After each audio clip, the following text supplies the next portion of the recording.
There is a moment near the end of regular show where a character flies into the sun. He is not fighting. He is not losing.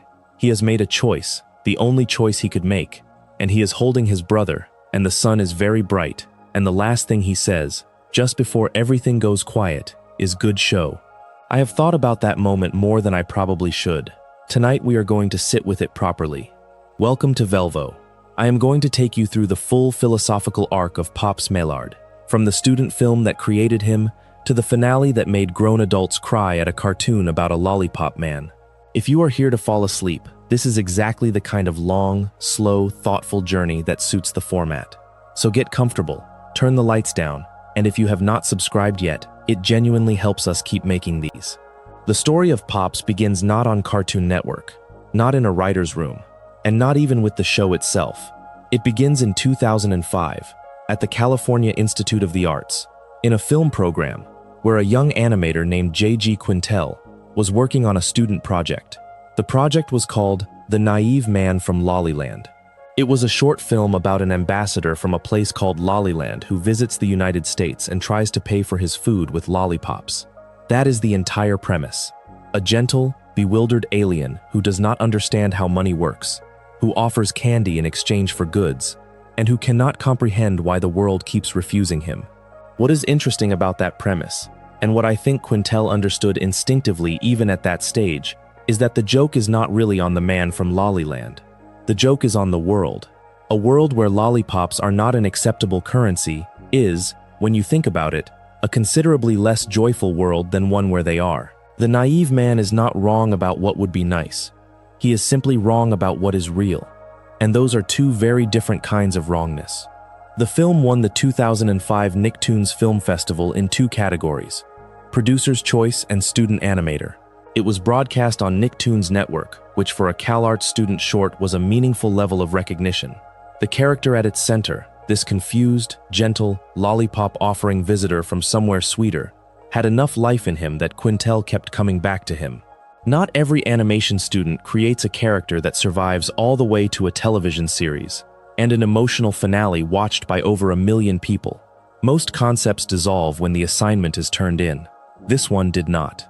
The following year, Quintel made another student film called 2 in the AM PM, which introduced the raw material for what would become Mordecai and Rigby. But if 2 in the AM PM was the skeleton of regular show, the naive man from Lolliland was its soul. The lollipop man became Pops.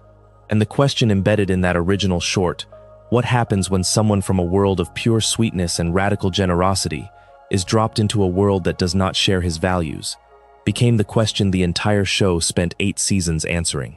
Regular show premiered on September 6, 2010. Cartoon Network had not aired anything quite like it. The premise was deliberately mundane. 2 slacker employees, Mordecai the Blue Jay and Rigby the Raccoon, work at a park, try to avoid their responsibilities, and accidentally cause increasingly absurd catastrophes. The supernatural elements were casual and matter-of-fact. A gumball machine named Benson was their boss. An immortal yeti named Skips did the heavy lifting. And there was Pops. Pops Maellard was introduced as the park's resident eccentric. He had a lollipop-shaped head, a thin, elderly body, and Victorian manners that placed him somewhere in the late 1800s. He dressed formally. He spoke in a register that felt lifted from a drawing room comedy. He carried butterscotch lollipops, and in his understanding, these were genuine currency. He referred to everything he approved of as good show or jolly good show. He was gentle. He was delighted by small things, and he had absolutely no hostile intentions toward anyone or anything in the world. For the first several seasons, this made him a comic figure. His naivety was the source of jokes. His inability to understand modern conventions was played for laughs. He would misread situations in ways that produced absurdist results. He would respond to conflict with such sunny incomprehension that the conflict deflated around him. He was, on the surface, the bumbling innocent, the elderly gentleman who has never quite caught up with the century he is living in. But here is what the show was doing with that characterization. And this is the part that interests me most about Pops as a character across those early seasons. His naivety was never cruel. It was never mean-spirited. Every single thing Pops did wrong, he did wrong out of genuine warmth. He was not ignorant because he was stupid. He was innocent because he had chosen, or been shaped into, a complete and total orientation toward the good. He saw the best in people not as a naive mistake, but as a default setting. And when you watch enough of the early episodes, you start to notice that this default setting, this absolute refusal to assume malice, is not always wrong. Sometimes it is the only thing that works. Quintel's voice is Mordecai. He plays the protagonist. But what Quintel put into Pops, the character rooted in that original student film concept, was the show's moral core. Sam Marin voiced Pops, and also Benson, and also Muscle Man, three of the main characters, one actor. Marin had been in the same CalArts graduating class as Quintel, and had worked on the original student films that led to regular show. He knew this character from the beginning, and his performance of Pops across 8 seasons has this quality that is very hard to manufacture. It sounds genuinely kind. Not performed kindness, not ironic sweetness, but something that sounds like it actually comes from a place of uncomplicated delight in the world. That delight was the character's signature, and the show, in those early seasons, was building something quietly and carefully inside it. The Butterscotch lollipops are worth dwelling on for a moment, because they carry more philosophical weight than they first appear to. Pops believes these lollipops are real currency. He carries them and offers them in trade. This is played as comedy, as evidence of his disconnection from economic reality. But the underlying idea is that he comes from a system of value, where sweetness is what matters, where the thing you offer someone when you want to exchange something with them is, literally, something that brings them pleasure. He is not offering coins or paper or digital transactions. He is offering something that tastes good. This is not an accident of character design. It is a philosophy of exchange. And the show keeps this detail alive across all 8 seasons, not because it is always funny, though sometimes it is, but because it is always true of who Pops is. He operates by a value system where the currency is delight. Everything he gives because it is sweet. He cannot understand a world that runs on anything else. The catchphrase works on the same level. Good show. 2 words. The phrase comes from the Victorian theatrical tradition, a way of expressing approval and appreciation.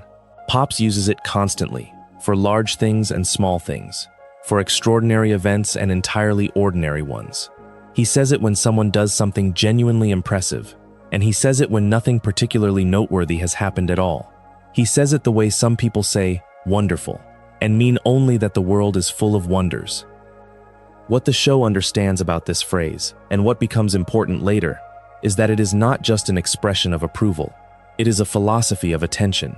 To say good show at everything is to be someone who is paying attention, who is watching, who notices. Pops is the character who notices that things are happening and responds to them with appreciation rather than complaint. In a world of people who mostly react to events by finding them inadequate, he is the one who finds them sufficient. More than sufficient. He finds them good. This is, when you think about it, a remarkably difficult thing to sustain. It takes more energy to be perpetually appreciative than perpetually critical. Criticism is easy. The world is full of things that are wrong and broken and disappointing. And pointing these things out requires only that you look at them. Appreciation requires that you look at them differently, that you find, in the same set of facts, something that merits delight rather than complaint. Pops does this every day, every episode, for 8 seasons, not because he is blind to what is wrong, but because he has chosen, or is fated, to lead with what is right. That choice, or that fate, is what the whole show is eventually about, but we will get there. The other thing I want to establish about the early seasons is the found family dynamic, because Pops is integral to it in a way that Mordecai and Rigby, the ostensible protagonists, are not. Mordecai and Rigby drive the plot. They make the mistakes, they have the adventures, they grow over the course of the show. But the emotional texture of the park as a place, the reason it feels warm and safe even when it is being threatened by supernatural forces, comes largely from Pops. He is the one character who never has a bad word for anyone in the group. Benson is irritable and demanding. Muscle Man is coarse and sometimes thoughtless. Skips is patient but not particularly expressive. Mordecai and Rigby bicker constantly. But Pops is the one who is genuinely glad to see everyone, every time, in a way that does not feel performative. His joy at the presence of the people he loves is completely uncomplicated. It is not earned through conflict resolution or expressed only after apologies. It is simply there, as a baseline, at the beginning of every interaction. What this creates in the group dynamic is something like a moral anchor. Everyone behaves slightly better because Pops is watching, not because they are afraid of disappointing him, but because his genuine goodness makes it harder to sustain genuine meanness. You cannot be casually cruel in front of someone who takes everything at face value and responds to cruelty with bewildered sadness. Pops' innocence is, in this sense, not a vulnerability but a power. It changes the atmosphere. It makes the park a place where certain kinds of behavior feel out of place. This is the version of Pops that the show runs for 7 seasons. The gentle eccentric, the moral anchor, the man who thinks lollipops are currency and everything is a good show. He is comic relief and he is heart. He is both things at once, and the balance is maintained so carefully for so long that most viewers, including me on a first watch, do not notice how much weight he is carrying. The show does not announce that Pops is important. It just keeps him present, keeps him warm, keeps him saying good show, and waits. There is a real question about what kind of innocence Pops embodies, and I want to spend some time here because it matters for everything that comes later. There are, roughly speaking, 2 kinds of innocence in fiction. One is the innocence of ignorance, the character who does not know enough about the world to understand its dangers or its darkness. This is innocence as a plot vulnerability. The innocent character will be taken advantage of, will fail to see the trap, will trust the wrong person. Their innocence is a limitation. The other kind is what some psychologists call the innocent archetype, a term associated with Jungian character theory. This is innocence, not as ignorance, but as a moral orientation. The person who embodies this archetype does know that the world contains darkness. They have encountered it, they have been hurt by it, and they have chosen, or are constitutionally unable not to, respond to it with goodness anyway. Their innocence is not a gap in their knowledge. It is a position they occupy in relationship to the world. Pops, the show eventually makes clear, is the second kind. He is not innocent because he does not understand evil. He is innocent because he is its cosmic counterpart. He is literally the embodiment of pure good, the universe's chosen answer to the force of destruction and nihilism. His innocence is not a character flaw to be corrected. It is his nature, his purpose, and ultimately his weapon. But here is what I find genuinely interesting about how the show handles this distinction in the early seasons. It does not make the innocence look easy. The interpretation I keep coming back to is that Pops' cheerfulness costs him something. There are moments, scattered through the earlier episodes, where Pops is frightened, where he is confused by cruelty, in a way that reads less like stupidity and more like genuine grief. He does not understand why people would want to hurt each other. He is not incapable of understanding it. He simply finds it distressing in a way that a merely naive character would not. A truly naive character would not register cruelty as cruelty. Pops registers it. He just keeps responding with kindness anyway. This, read this way, makes him not a simpleton, but someone who has decided that the world's darkness does not get to set the terms of his behavior. That is not naivety. That is a moral choice made, over and over, in the face of evidence that it will not always be rewarded. The psychological framing that analysts have applied to Pops, and I want to be clear that this is interpretation and not something the writers have explicitly claimed, tends to emphasize his high agreeableness, his low neuroticism, his genuine pleasure in other people's well-being. He shows almost none of the markers that psychologists associate with anxiety or cynicism.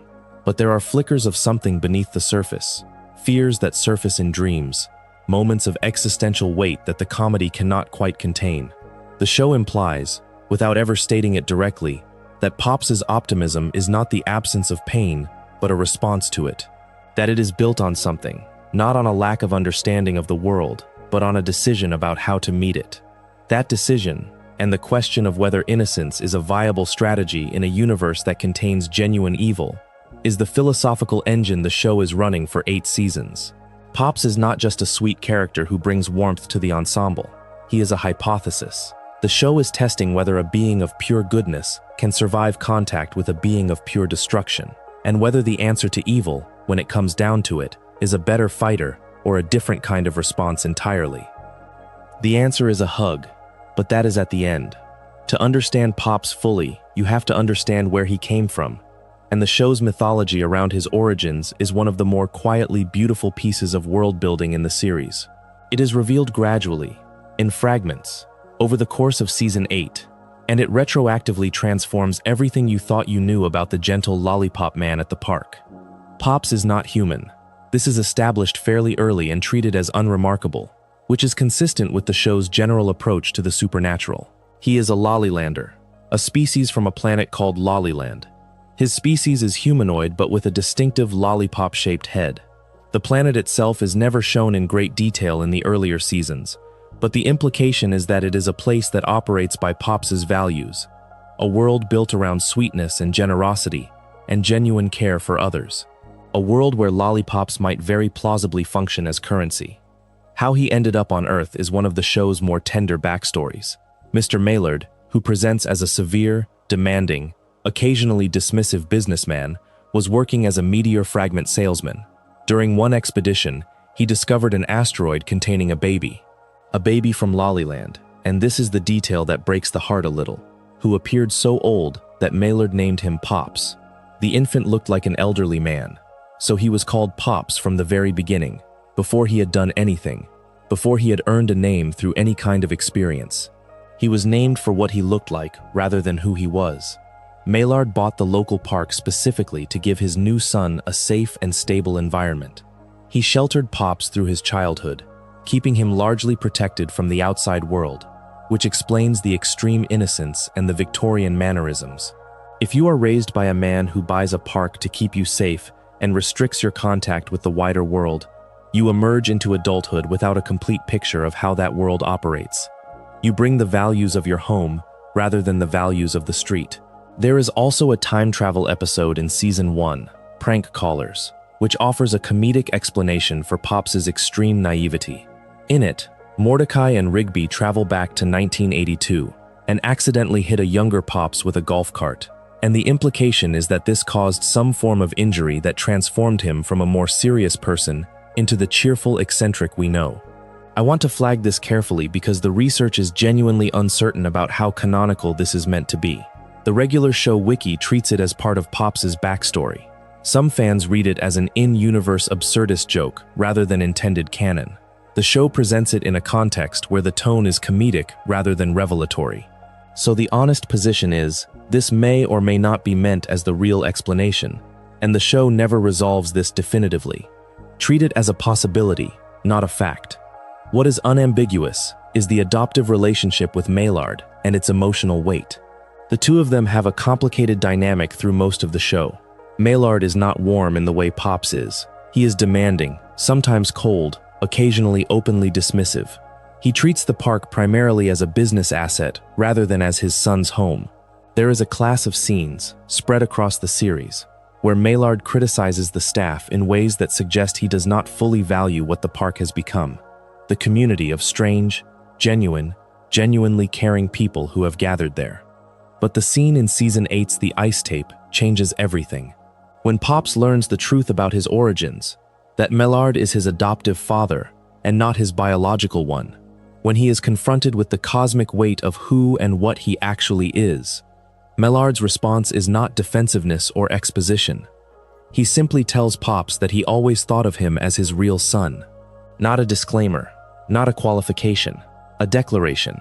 And coming from this character, this severe man who has spent years being distant and difficult, it lands with a weight that catches you completely off guard.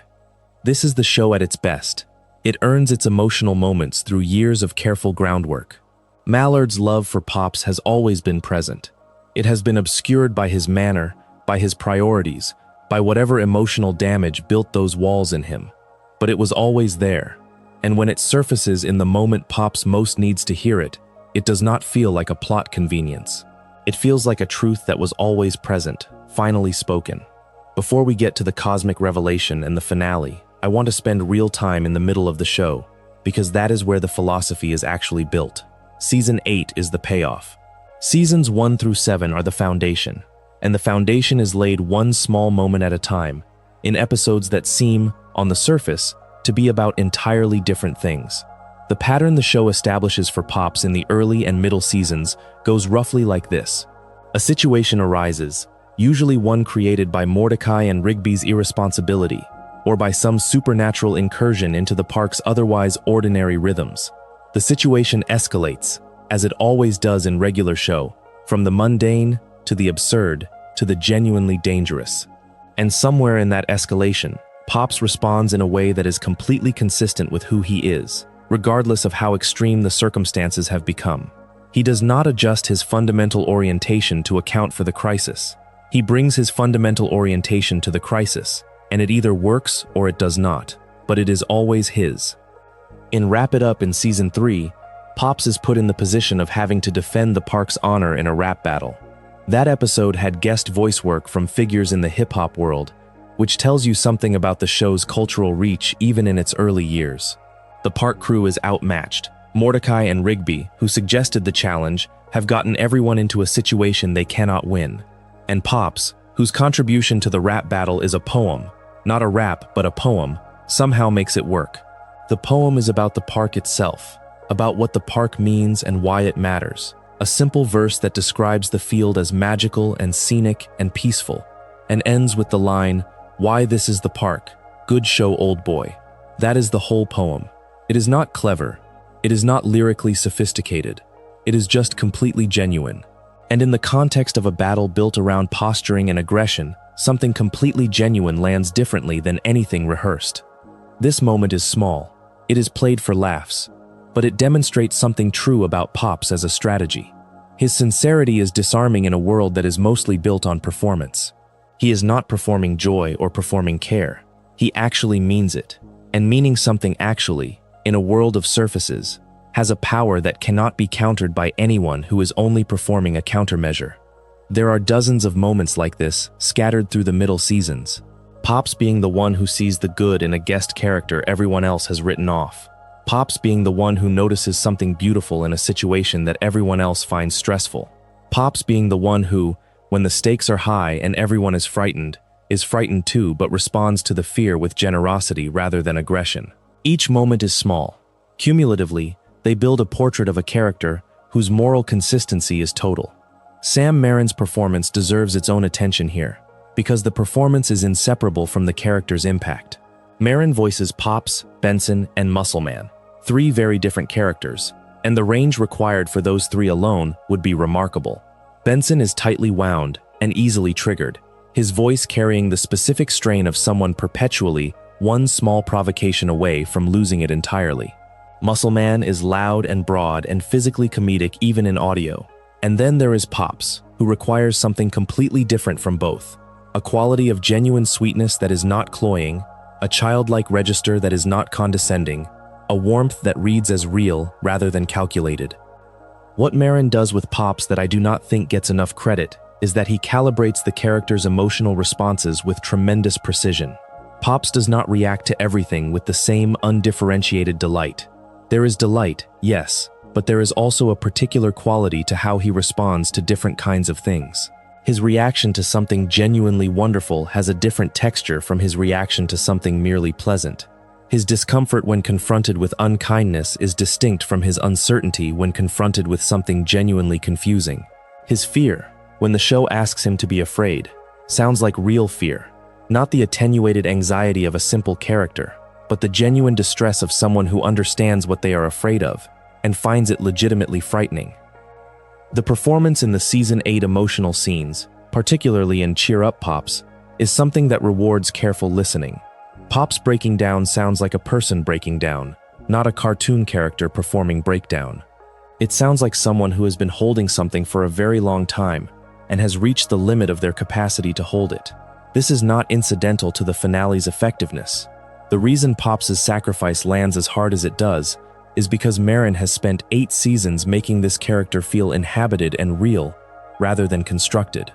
You believe in Pops because the performance asks you to believe in him, and that invitation has been extended with complete conviction since the very first episode. Marin attended the same CalArts program as Quintel, and was present for the original student film work that led to the show. He knows this character from the very beginning. That history shows in how he plays Pops. Not as a role he took on, but as a character he has always understood, whose rhythms and tendencies and particular emotional logic he knows from the inside. There is an intimacy to the performance, a sense that the actor is not doing Pops but being him, that contributes enormously to the character's philosophical weight. You can write all the thematic content you want into a character. It only becomes real when the performance makes you feel it. The same thing is true, in a different register, for Mark Hamill's work as Skips. Hamill, who spent decades defining one kind of heroic character as Luke Skywalker, and another kind of virtuosity as voice acting's preeminent villain through his Joker work, brings to Skips a quality of stillness and weight that suits the character perfectly. Skips is the immortal Yeti who does the heavy lifting, literally and figuratively. He is the one the park crew goes to when they need something done properly. He is dependable in a way that implies depth, a history stretching back further than any of the others can fully comprehend. Hamill plays him with an economy of expression that suggests this depth rather than stating it. You sense the centuries behind Skips without ever being told explicitly how many centuries there are.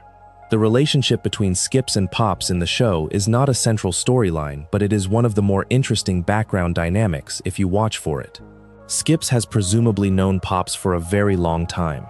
His immortality means he has watched Pops age, or not age in quite the way humans do, in whatever particular way Lollilanders do.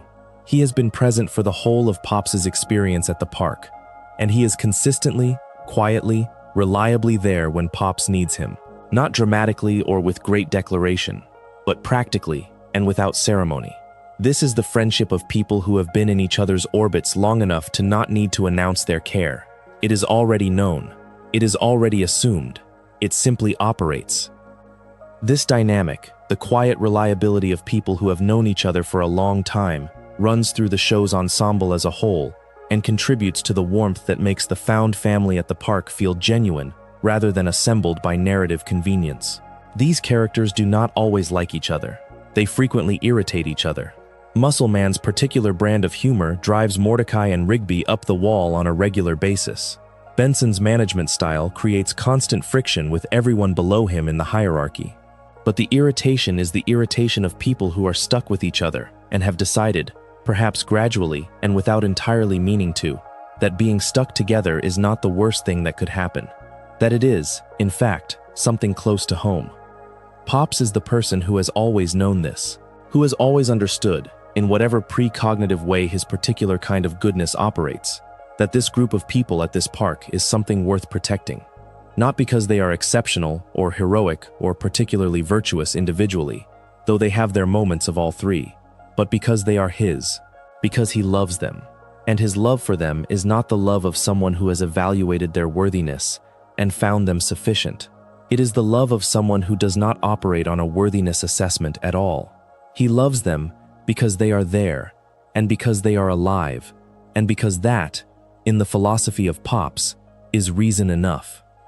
The regular show movie, which premiered on Cartoon Network in November of 2015, after a limited theatrical run earlier that year, is not primarily a Pops story, but it reveals something about the show's understanding of love and honesty. The movie's central conflict is Rigby's hidden deception. He faked a college rejection letter years earlier to keep Mordecai from going away to school, and the consequences of that deception have shaped both of their lives in ways neither of them fully understood. The movie is about what happens when a relationship built on a concealment has to confront the concealment. The villain, a volleyball coach from the future named Lord Ross, is ultimately the instrument of a time travel plot. But the emotional core of the film is about friendship, honesty, and whether genuine connection can survive betrayal. Pops is in the movie in a supporting capacity, traveling with the crew on the time travel mission.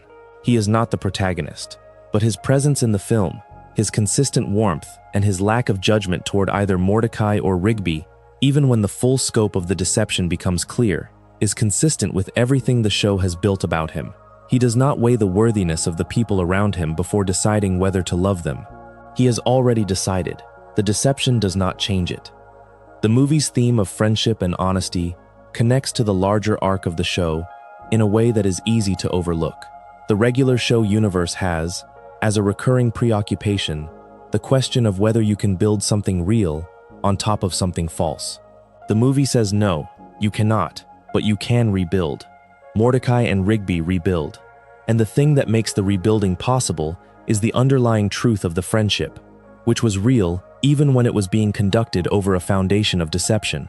The friendship was strong enough to survive the honesty, because the friendship was, at its core, genuine. This connects to Pops in an indirect but important way. His relationships are all conducted with complete transparency. There is nothing strategic in how Pops loves people. He does not hold back, does not position, does not calculate. He is entirely open. This makes him vulnerable in ways that other characters are not, but it also means that his relationships are entirely real. There is no foundation of concealment to collapse. What you see is what there is, and what there is has proven, by the end of the series, to be strong enough to sustain the weight of the universe. There is another episode in the show's middle seasons that I keep returning to when I think about Pops's philosophical arc, though it is not usually cited in discussions of the show's deeper themes. It is an episode where Pops faces exclusion, where the gentle, warm, fundamentally generous person at the center of the group is left out of something. The specifics matter less than the shape of the experience. Pops encounters rejection of the ordinary social kind, not the cosmic existential kind of Season 8, but the small, daily, quietly devastating kind that most people navigate throughout their lives. Being not included, being overlooked, being in a group that is doing something together and finding yourself at the edge of it rather than the center. What is interesting about how the show handles these moments is what Pops does with the feeling. He does not mask it. He experiences the sadness fully, in the particular, slightly baffled way he experiences everything. He does not understand why exclusion should happen, because his operating assumption is that everyone is welcome and no one is surplus to requirements. But he does not become bitter. He does not close off. He continues to be exactly who he is, and eventually, as the story requires, the group comes back and the exclusion resolves. But the fact that the show is willing to show Pops sad, to allow the warm light of his character to be temporarily dimmed by ordinary human pain, matters. It insists that his optimism is not a spiritual protection against suffering. He feels the same things everyone else feels. He just responds to them differently. The philosophical term for what Pops practices, and again I want to be clear this is my reading rather than a claim about the writer's explicit intentions, is sometimes called radical acceptance. Not the therapeutic version of the term, which is about accepting your own emotional state without judgment, but a broader version, the acceptance of what is as the precondition for engaging with it honestly. Pops accepts the world, including the difficult parts of it, without first requiring them to be different. He does not bracket the pain or the confusion or the cruelty and work around it. He meets it directly, with his characteristic warmth, and works with what is actually there rather than what he wishes were there. This is different from naivety. A naive person does not see the difficulty. Pops sees it. He just refuses to let it set the terms. He keeps responding from his own nature rather than from a reaction to the difficulty. This is actually quite hard. Most people's behavior is largely reactive. We respond to the world as it presents itself, adjusting our conduct according to what we encounter. Pops responds from a source that seems to exist prior to and independent of what he encounters, something he brings to each situation rather than something each situation determines.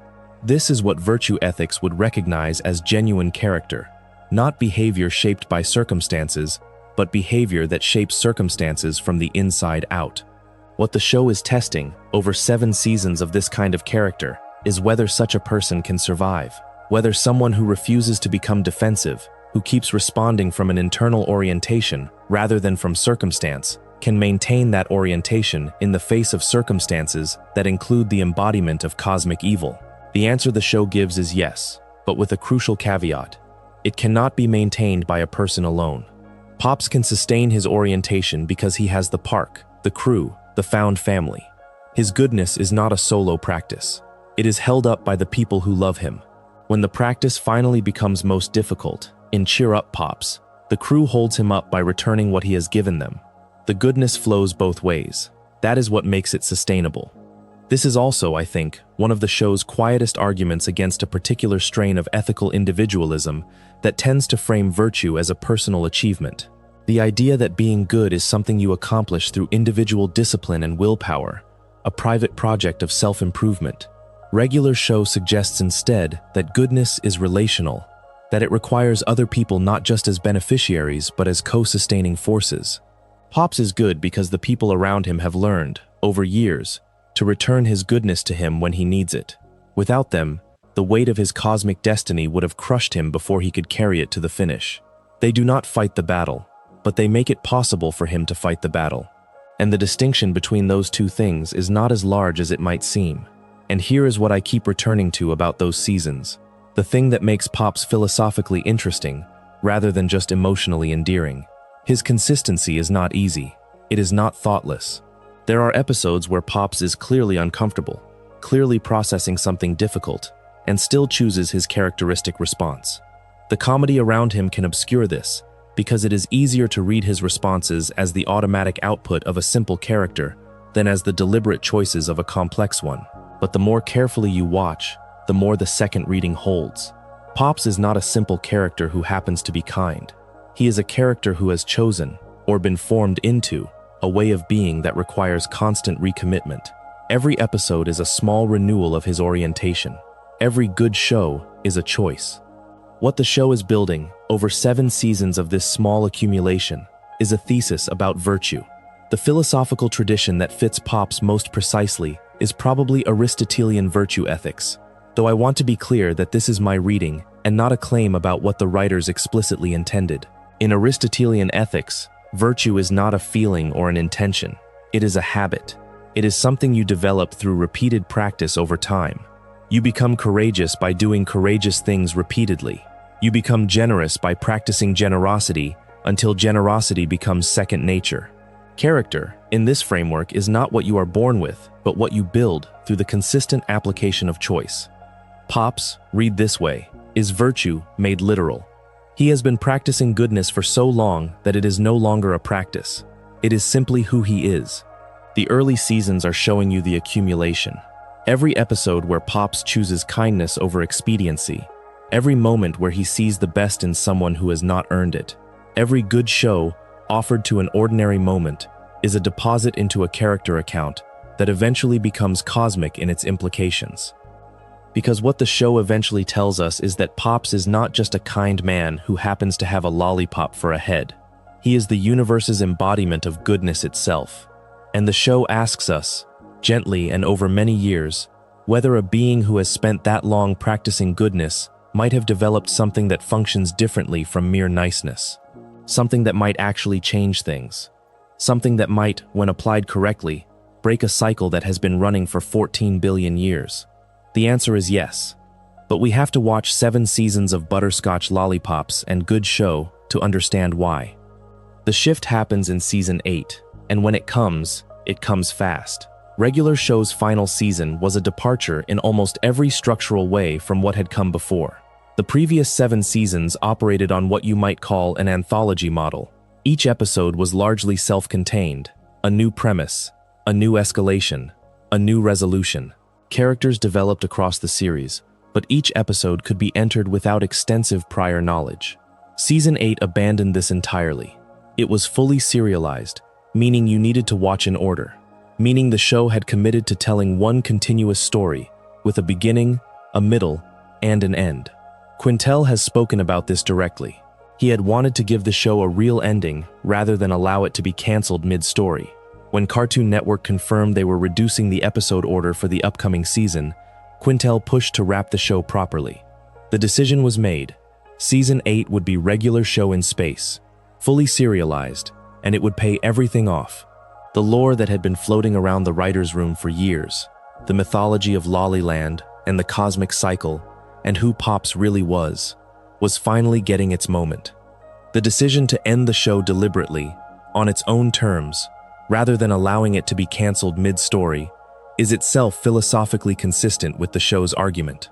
One of the things regular show has always been about, beneath the supernatural comedy and the found family dynamics, is completion. The importance of finishing what you start. The emotional necessity of proper endings rather than the accumulated incompleteness of things that simply stop. Mordecai and Rigby are always, at some level, trying to find completion. In their projects, in their relationships, in their sense of themselves as people who might one day actually grow up. The show's insistence on giving itself a proper ending, on choosing to conclude rather than being cancelled, is an act in the spirit of its own themes. Quintel said, in interviews around the finale, that Season 8 was intended to be the kind of thing where you would want to watch all of it in order, because it was going to pay off and be a huge overarching story that tied up the whole series. He also noted that the crew's own lives, the fact that the writers and animators had aged and changed across the 7 prior seasons, directly influenced the decisions about the characters' futures in the time skip. People who had been in their 20s when the show began were in their 30s when it ended. They had started families. They had built lives they had not predicted. Their understanding of what growing up actually looked like had been updated by experience. This is one of the most quietly honest things about the time skip. The futures the show gives to Mordecai and Rigby and the others are not the futures that the show's romantic plotting seemed to be pointing toward. Mordecai does not end up with Margaret or CJ. The show refuses the narrative tidiness of the protagonist, ending up with the person who featured most prominently in his storyline, because real life does not have that tidiness. Real life has Steph, someone you met in a way you did not predict, whose presence was not foreshadowed by the story's prior structure. And you love her fully and completely, and that is its own kind of story. A quieter one, not the story the audience was prepared for, but the true story. The crew's real-life milestones being woven into the characters' futures is the show at its most honest about what it is and who made it. This was not a show produced by algorithm or focus group. It was made by people who were living actual lives while making it. People who knew what it felt like to be young and irresponsible, and then less young and less irresponsible, and then, quite suddenly, someone with a family and responsibilities and a sense that the things you took for granted in your 20s deserve more appreciation than you were capable of giving them at the time. Pops is the character who could always appreciate those things, who never took Tuesday afternoons for granted, who found every ordinary day a good show, and the crew, having lived through enough years to understand what Pops understood from the beginning, built him into the show's moral center and its final resolution. The character who started as a student film joke about an alien who tries to pay for food with lollipops ended up as the answer to the question of how you break a 14 billion-year cycle of cosmic stalemate. Regular Show was part of a specific moment in American animation, the early 2010s, when Cartoon Network was producing some of the most ambitious and emotionally complex animated content it had ever made. Adventure Time premiered in the same year as Regular Show, in 2010, and the two shows developed in parallel, both pushing at the boundary of what a children's animated series was allowed to be about. Both took their genre seriously. Both were willing to go to genuinely dark emotional places while maintaining the surface characteristics of their respective comedy styles. Both ended with finales that took the accumulated weight of their characters' histories seriously and paid it off. But Regular Show's approach is distinct from Adventure Time's in a way that matters. Adventure Time tends toward the mythological and the melancholic, its emotional core rooted in questions of loss and memory and the passage of vast amounts of time. Regular Show stays closer to the everyday. Its emotional core is rooted in friendship and responsibility and the specific, particular, undramatic dailiness of life with people you care about. When it goes cosmic, as it does in Season 8, the cosmic is always in service of the everyday. The 14 billion-year cycle is the background. The Tuesday afternoon video game session is the point. This is Pops' contribution to the show's soul. He insists on the priority of the everyday. He is the one who makes the park feel like the park is enough, not a way station towards something grander but a genuinely sufficient place to spend a life. He is the one who responds to the extraordinary with the same warmth he brings to the ordinary, because in his view, the distinction is not as important as it seems. Everything that is happening is happening. Everything that exists exists. The extraordinary is just the ordinary at a different scale. When the show finally goes cosmic in Season 8, it does so while insisting that the cosmic serves the ordinary rather than the other way around. The universe is saved so that the park can keep existing. The park is saved so that the people in it can keep having their Tuesdays. The people's Tuesdays are saved so that Pops can watch from the afterlife and find the whole ongoing show of their lives good. The chain of purpose runs from the cosmic down to the absolutely mundane, and the mundane is not diminished by its position at the bottom of that chain. It is honored by it. The whole cosmic structure exists to protect the right of ordinary people to play video games with their friends on an ordinary afternoon. This is what I mean when I say, regular show earned its ending. Not through clever plotting or surprising reveals, though it has both of those. Through 8 seasons of insisting that the small things are worth protecting, that the found family at the park matters, that Pops' good show is not a joke but a truth. And then, when it comes time to deliver the payoff, giving that small truth cosmic stakes and a resolution proportional to what was spent building it. The season begins with the park crew going to space. The premise is playful, the execution is lighter than what it becomes. But even in the early space episodes, there is a new undertone, a sense that something larger is at stake, that the rules have shifted. The show that spent 7 years treating the apocalyptic with comic casualness was beginning to take its own mythology seriously. One of Season 8's earlier episodes, The Dream Warrior, is the first place where Pops' cosmic arc becomes explicit rather than implicit. Pops begins having recurring nightmares about an extraterrestrial creature, a dark presence that haunts his sleep. The show treats this seriously, not as comedy but as genuine disturbance. Pops is frightened in a way he has not been frightened before, and the show lingers on that fear rather than deflecting it with jokes. Something is coming for him, something that exists outside the normal range of regular show's supernatural comedy. This episode is the first crack in the light. And then, later in the season, Anti-Pops appears for the first time in Space Escape. The show does not ease you into him. He arrives already operating at full malevolence. He erases people with a wave of his hand, not defeats them, not hurts them, erases them from existence entirely, leaving nothing. The crew witnesses this. They escape, but the episode costs them Chance Sewershot, a member of their extended group who sacrifices himself. The show is no longer playing around. The universe contains something that wants everything to not exist, and it is coming specifically for Pops. Anti-Pops, whose real name is Malum Cranus, is in some respects a standard cartoon villain, powerful, cold, megalomaniacal, contemptuous of everyone around him. But the show gives him something that lifts him above the standard template. He is not arbitrary. He has a position. His goal is to destroy the universe and reduce everything to a white void. And his argument, such as it is that existence is suffering and noise and confusion, and a white void is simpler and better. He is a nihilist, but not a lazy one. He has thought about this. He has been fighting for it for longer than the universe has existed. This is the part of Anti-Pops that genuinely interests me from a philosophical standpoint. Nihilism in fiction is usually presented as either a pose or a pathology. The villain says nothing matters, and everyone around him suffers as a result, and the implicit argument is that the villain is wrong. But Anti-Pops has a stronger version of the position. He is not saying nothing matters as an excuse for selfishness. He is saying that the universe itself would be improved by non-existence, that the constant cycle of creation and destruction and suffering is worse than the alternative, which is a clean blank. He has the courage, if you can call it that, of his convictions. What makes him the right foil for Pops is precisely this coherence. Pops is not fighting someone who is merely bad. He is in cosmic opposition to someone who has genuinely reasoned his way to a conclusion that is the opposite of Pops' own. Pops finds everything a good show. Anti-Pops finds the show itself to be the problem. Between these two positions, everything that happens in the final season is a philosophical argument about whether existence, in all its noise and imperfection and loss, is worth having.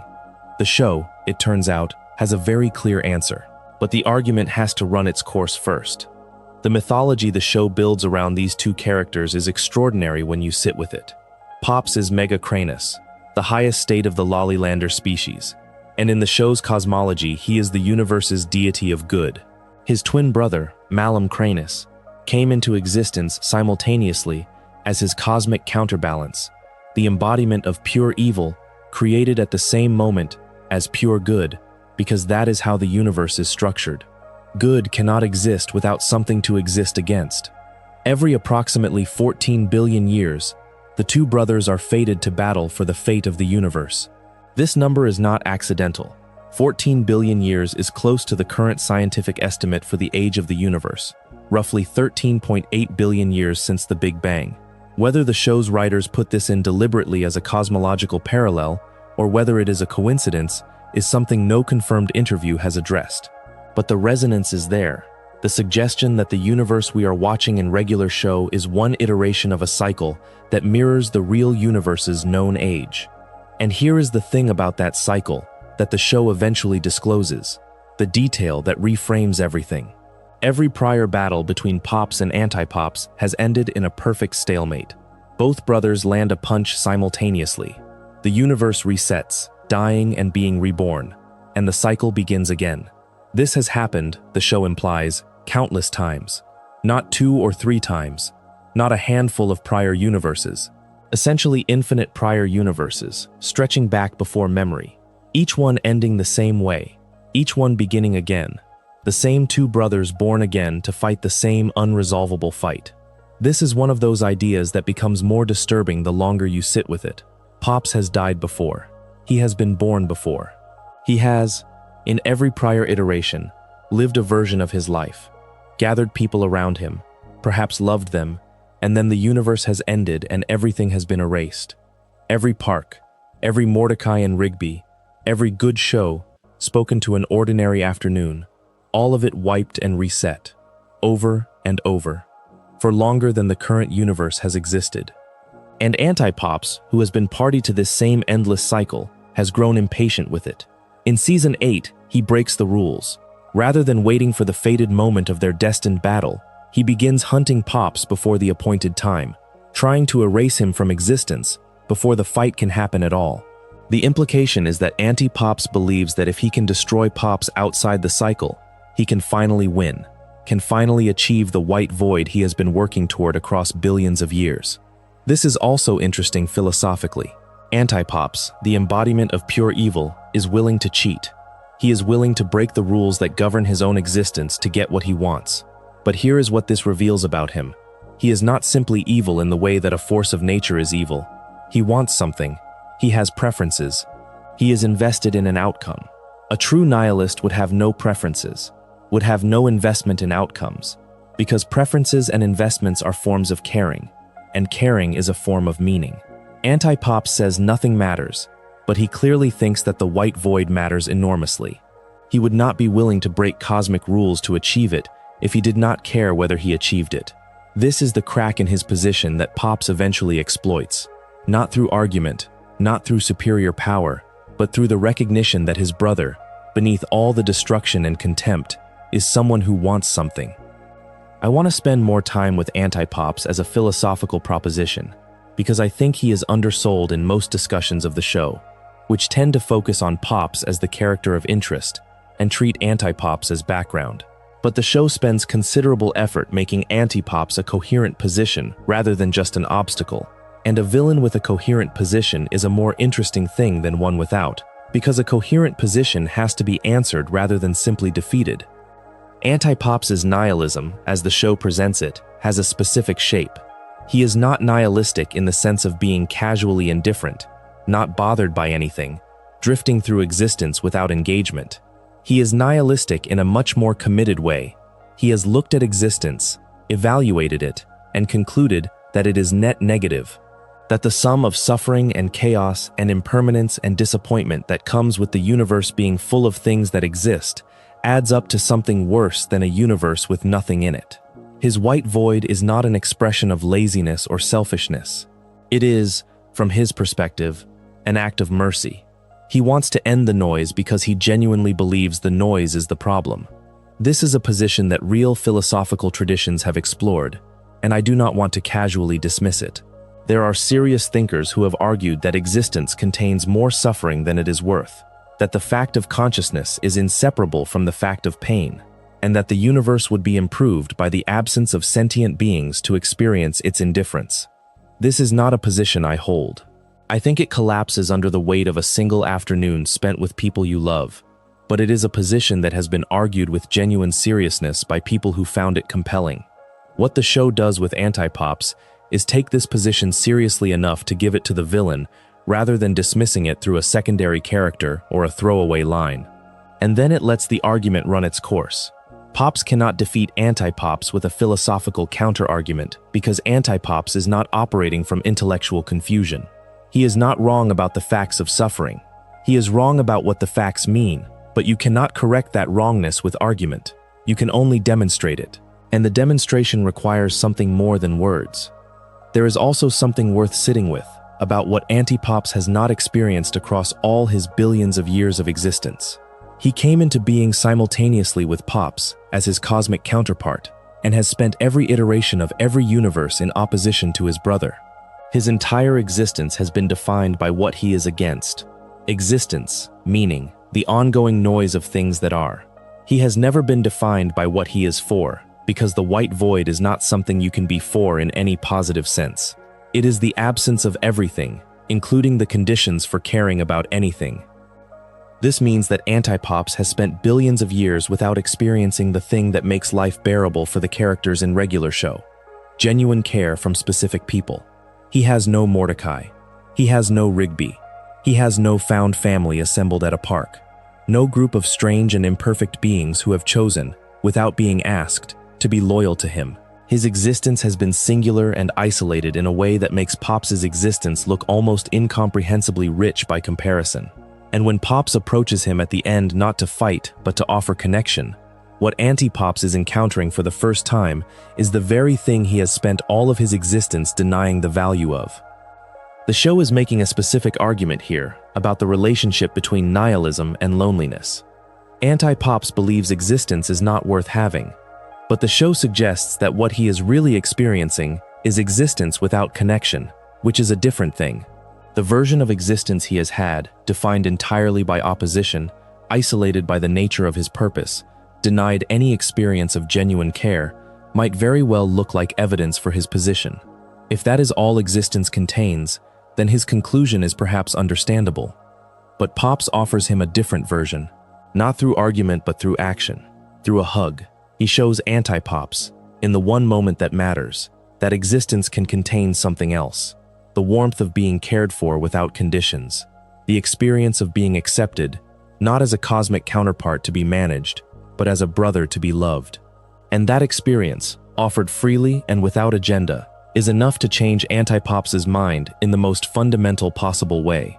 He repents not because he has been intellectually persuaded that nihilism is wrong, but because he has been shown what existence looks like from the other side. He has, for the first time, felt the thing that makes existence worth having. This is the show's most sophisticated move, and it is one that operates entirely on the level of action and relationship rather than on the level of argument or power. The story does not argue Pops out of his position. It gives him an experience that makes his position untenable. It gives him something to be for, even if only for a moment, even if only enough to change what he does in the final seconds of the universe's latest iteration. And the person who could give him that experience was always Pops. And Pops could give it because he had spent 7 seasons practicing it with the park crew, building his capacity for unconditional love through repeated application, developing in himself the particular quality of warmth that is not strategic and not earned and not conditional, just there, offered freely, because that is what he does, because that is who he is. The finale works because Pops has spent 8 seasons being the person who could make the finale work, and he has done it the only way you can, by showing up, every day, with butterscotch lollipops and an open heart.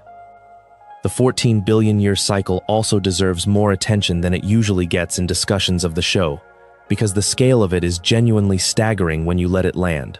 Every approximately 14 billion years, Pops and Pops are born again. They live their lives. The battle is eventually fought. The stalemate occurs. The universe ends and begins again. Everything that has ever existed, every person, every relationship, every moment of joy or suffering, or connection, or loss, is erased and replaced by a new version. The park has been built and destroyed countless times before. Mordecai and Rigby, in their cosmic sense, have been born and died before. Every good show has been spoken before, in other mouths, in other universes, and has never been enough to break the pattern. Until now. Until this particular Pops, in this particular universe, who built these particular relationships with these particular people, who was given the specific gift of seeing their futures before the final moment, found something different to do with his love than fight with it. This is the part that makes me think the show was doing something genuinely ambitious with its cosmology. Not just telling a big story, but making the bigness of the story meaningful in relation to the smallness of the characters' daily lives. The reason it has never worked before is that no prior Pops had what this Pops had. The specific, accumulated, unglamorous love of a specific group of people at a specific park. The reason it works now is exactly those video game afternoons and those slacker work shifts and those absurd catastrophes averted by a team that was not heroic but was genuinely, stubbornly there for each other. The cosmic scale of the finale is earned by the mundane scale of everything that preceded it. This is also why the show's choice to end with the time skip rather than with the sacrifice itself is exactly right. The sacrifice is not the point. The sacrifice enables the point. The point is Rigby and Eileen and their daughters. The point is Benson running the park. The point is Mordecai the artist married to Steph, building a life he did not predict but genuinely loves. The point is all of them, decades later, getting together to play video games, because that is what they have always done, and it still makes them happy, and they are still themselves, and the universe kept running long enough for all of this to happen. Pops flew into the sun so that could happen. Not so that the universe could be saved in an abstract sense, so that those specific people could have those specific Tuesday afternoons. And he knew it. He saw the futures. He knew what he was dying for. It was worth it to him. Of course it was worth it to him. It was a good show. Everything about it was a good show. But we are not there yet. First, Pops has to learn the truth about himself. The Ice Tape is the Season 8 episode where the mythology becomes fully explicit. Mr. Maellard gives Pops a VHS tape that has been frozen in a block of ice, preserved for exactly this moment. The tape contains the revelation of Pops's true identity. He is Mega Cranus, the chosen one, the universe's embodiment of pure good. The adoptive father who bought the park to keep his son safe now has to explain that his son was always meant for something much larger than the park. The scene between Maellard and Pops in this episode is one of the show's finest. Maellard is not good at expressions of love. He has spent his life being the businessman, the authority, the demanding employer. But here, confronted with the truth he has kept from his son, he tells Pops what he needs to know and what he needs to hear. Not just that Pops is Mega Cranus and the universe depends on him, but that he, Maellard, has always seen him as his real son. Not an adopted child kept at arm's length. Not a responsibility he happened to take on in a moment of adventurous sentiment. His real son. Pop's reaction to this scene matters. He is not immediately empowered by the cosmic revelation. He is frightened. He is sad. The weight of what he is learning, that he is not just Pops from the park, but a universal force of good who has been born and died and been reborn for billions of years, is not a gift, it is a burden. And the show does not pretend otherwise. It lets the weight be heavy. It lets Pops be someone who did not ask for this, and is not entirely sure he wants it. This is an important moment in his arc, because it prevents his cosmic destiny from feeling like a simple empowerment narrative. The hero learns who they really are, accepts their power, and becomes capable of winning. Regular show does not do this. Pops learns who he really is, and it makes him more afraid, not less, because he knows what the destiny involves. He knows the battle. He knows the stalemate. He knows the cycle, and he is not sure he has what it takes to break it. What follows in the next several episodes is a period of training and doubt that the show handles with more honesty than most animated series would muster. Pops is expected to develop his powers, to become capable of fighting anti-Pops at a cosmic level.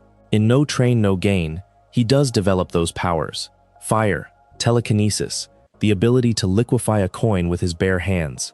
The training sequence, which involves Mordecai and Rigby swapping the training music to a very fast metal track that sends the session haywire, is played as comedy, the training nearly destroying the dome they are practicing in. But underneath the comedy is a real question the episode is asking. Is power the answer? Is Pops supposed to win by being stronger? The show's answer, delivered across the next several episodes, is a clear no. Power is not the answer. The answer is something else entirely. But it takes Pops, and the audience, a while longer to find it. Kill 'Em with Kindness, Season 8's 24th episode, is titled like a piece of conventional wisdom. The phrase is so common, it has almost ceased to mean anything. Kill them with kindness. Respond to hostility with warmth. Do not give the enemy the satisfaction of seeing you angry. it is usually advice about workplace politics or social media disputes, and the implication is that kindness here is tactical, a form of patience deployed strategically to frustrate someone who wants a reaction. Pops takes the phrase completely literally. When he finally comes face to face with Anti-Pops in the context of this episode, his approach is not strategic. He is not being kind as a tactic. He is being kind because it is what he does, because he cannot encounter another being, even the embodiment of pure evil, without attempting genuine connection. He tries to talk to his brother. He tries diplomacy. He tries compassion. He offers cake. His line in this episode is, roughly, that a man with a tummy full of cake has no need to destroy the universe. There is something both funny and philosophically earnest about that line. It is absurd in exactly the way that makes it mean something. The idea that evil is partly the product of deprivation, that if you give someone enough of what they actually need, they will not need to be destructive, is not a stupid idea. It is a real ethical position. Pops just states it in terms of cake. But Anti-Pops is not moved by words. He is not moved by diplomacy. He is not moved by the offer of cake or by the genuine warmth Pops brings to their encounter. He has been evil for billions of years across countless universe cycles. He is not going to suddenly reconsider because someone is being nice to him. And at the end of the episode, Pops arrives at a conclusion that is both honest and heartbreaking. He accepts, roughly, that his friends were right, that some bad guys cannot be beaten with words. And it is a significant admission, not because it means Pops abandons kindness, but because it means he has to acknowledge that his first instinct, the instinct he has followed for 7 seasons of show and billions of years of cosmic existence, is not sufficient on its own. This episode does something that very few animated series have the courage to do. It takes the hero's defining quality, the thing that makes them who they are, and shows it genuinely failing. Pops is kind. Pops tries kindness. Kindness does not work. The villain is not redeemed by words and warmth. The kindness is real, and the villain is still evil. What does Pops do now? The conventional answer in an animated series is that the hero finds their power. They discover that they had the strength all along, or they access a new level, or they are given a weapon. Pops has the power already, the fire, the telekinesis, the cosmic force of pure good channeled through a training montage. But the show knows that power is not the answer either, because they have established that every prior fight between Pops and Anti-Pops has ended in a stalemate. If cosmic power were the deciding factor, it would have decided the issue billions of years ago. Every prior Pops has had cosmic power. Every prior Pops has fought. Every prior Pops has tied. The cycle has never been broken by fighting. So the show puts Pops in a position that I find genuinely philosophically interesting. He has tried kindness in words. It was not enough. He has tried power. It produces a stalemate at best. What is left? What has never been tried? What is the thing that exists beyond both words and force? That question is not answered yet. First, the weight of it has to be felt. Cheer Up Pops is one of Season 8's most emotionally direct episodes, and it is where the cost of being Pops is finally, properly shown. Pops breaks down, not metaphorically, not in a way that is quickly resolved or played for laughs. He breaks down in the way that a person breaks down when they have been carrying something enormous for too long, and the weight has finally exceeded their capacity to bear it quietly. He cries. He confesses that he is terrified. He is frightened of failing. He is frightened that his failure to defeat Anti-Pops will mean the deaths of all his friends, that his inability to do what the universe has chosen him to do will result in the destruction of everything he loves. This is important. This is Pops at his most honest and most vulnerable, and it matters that the show takes the time to show it. For 7 seasons, the audience has watched a character whose joy and goodness are so consistent that they can begin to look automatic, like a feature of the landscape rather than a quality being maintained. Cheer Up Pops insists that you understand this is not automatic. Pops feels everything. The kindness is not an absence of pain. It is a response to pain, a choice made in the face of it. And when the pain becomes large enough, the choice becomes harder. The crew's response to Pops' breakdown is one of the show's most genuinely moving moments. They throw him a party. They pledge their support. Mordecai and Rigby and Benson and Skips and Muscleman and High Five Ghost, all the people who have been the beneficiaries of Pops' unconditional warmth for years, now return it. Not as a strategy, not because it will make him more effective in the fight, but because he is their friend, and he is afraid. And this is what you do when someone you love is afraid. You throw them a party, you tell them you are with them, you let them know they are not carrying it alone. There is a philosophical concept sometimes called the ethics of care, developed most prominently by Carol Gilligan and Nell Noddings in the 1980s, which argues that morality is fundamentally relational, that the core of ethical life is not abstract principles or rational calculations, but the recognition of and response to the needs of particular people in particular relationships. The ethics of care says that what makes us moral is not adherence to a set of rules, but responsiveness to the people we are connected to. You are good when you pay attention to the people in front of you and respond to what they actually need. The park crew's response to Pops in Cheer Up Pops is exactly this. They do not give him a philosophical argument about why he should not be afraid. They do not tell him that his destiny requires him to be stronger. They give him what he needs, which is to feel accompanied, to feel that the burden is shared even if only symbolically, to feel that when he faces whatever comes next, he will not be doing it alone. This is not strategy, this is care. And it is, perhaps more than anything else in the middle section of Season 8, a demonstration of what Pops has built over 7 seasons. He has built relationships in which care flows in both directions. He has loved these people and been loved in return. And that love is not just emotionally warming. It is about to become cosmologically significant. Meet the Seer is another Season 8 episode in the run-up to the finale. The crew travels to Planet Nielsen, a location whose name is an obvious joke about television ratings, to consult with the Seer, an omniscient oracle who has lived through countless prior iterations of the universe's cycle. The show is explicit about this character's reference points. The Seer is consciously modeled on figures from the Matrix trilogy. The show acknowledges the debt rather than hiding it. The Seer is someone who knows everything that has happened before. She has watched the cycle from outside it, lived through the resets, retained her memory across the universe's deaths and rebirths. She is the only being who exists outside the loop in a meaningful sense, who can tell you what has happened in prior cycles because she was there for all of them. And what she tells the crew is not encouraging. The pattern has held every time. The battle always ends in stalemate. The universe always resets. Everything always begins again. What makes this meeting philosophically interesting is its relationship to the question of determinism and free will. The Seer is an oracle. She has seen what happens, but she has not, apparently, seen a prior iteration where Pops made a different choice. Because if she had, the cycle would already have been broken. The fact that the cycle has not been broken means that every prior Pops has fought, and every prior fight has ended the same way. Which means that either every prior Pops made the same choices Pops is making now, and those choices were not sufficient, or there is something different about this iteration. The show does not spell this out, but the implication is there. Something about this universe, about these specific friends, about this specific version of Pops who has spent years at a park with this specific group of people, is different. Not necessarily because this Pops is more powerful or more strategically clever, but because this Pops has something that prior versions did not: a formed set of relationships, a community of people who have loved him and been loved in return, a network of genuine care that has been built over years, episode by episode, good show by good show. The Seer tells them all things must end. It is not a reassuring message, but it is an honest one. And in the context of the show's larger argument, it is also a setup.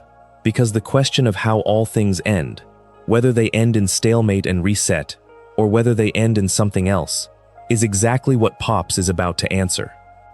There is a line the show builds toward in all of this, a line that is not spoken but implied by the structure of the Season 8 arc.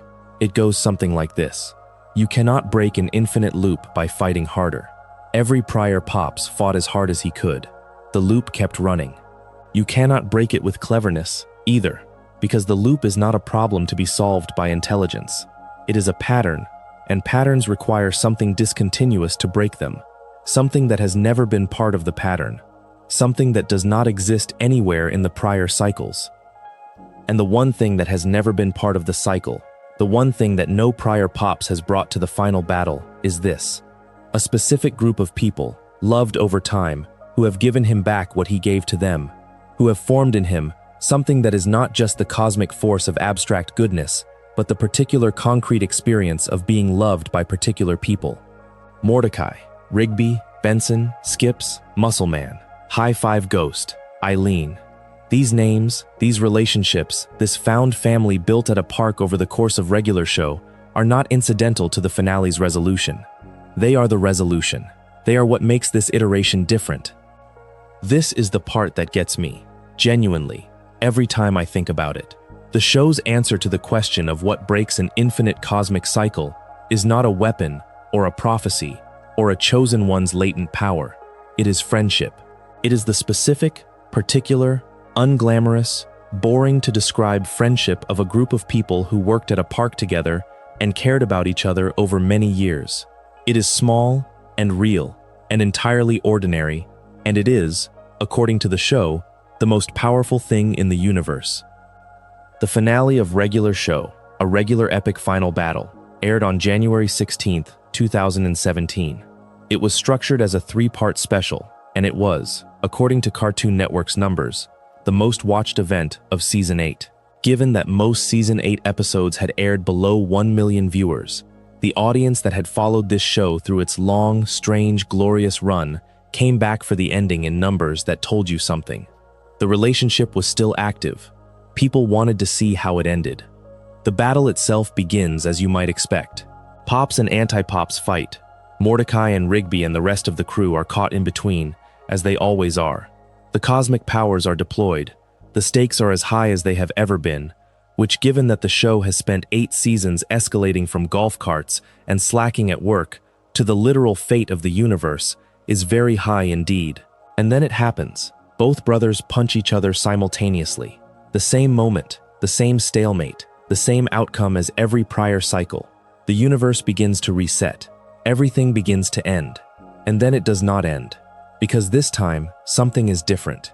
The park crew manages to escape into the future, a time travel element that allows Pops to witness something that no prior version of himself has ever seen.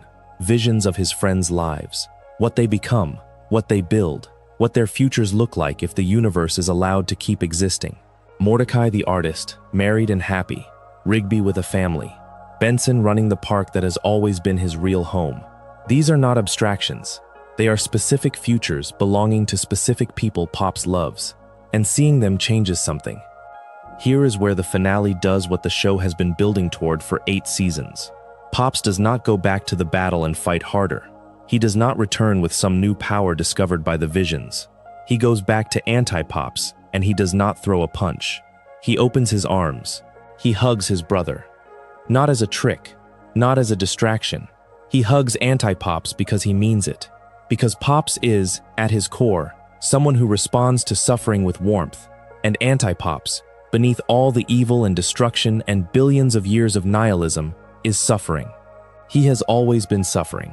He came into existence as the cosmic counterpart to pure good, defined entirely by opposition, without any of the things that make existence bearable. Connection, care, the particular warmth of being known and loved by specific other people. He has spent 14 billion years in every iteration of the universe entirely alone, because the only being in the cosmos who was made to be near him was made to fight him. Pops offers something different. Not more power, not better arguments, not a cleverer strategy. He offers what he has always offered, himself.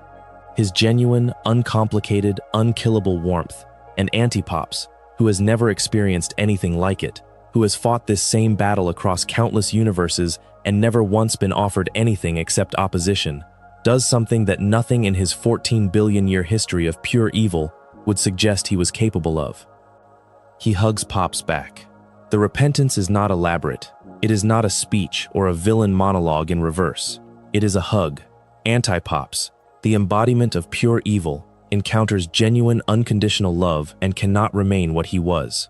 The love is not enough to reform him in any lasting way, but it does not need to be. It is enough for one moment where the cycle can be broken, because both brothers have made a different choice at the same time.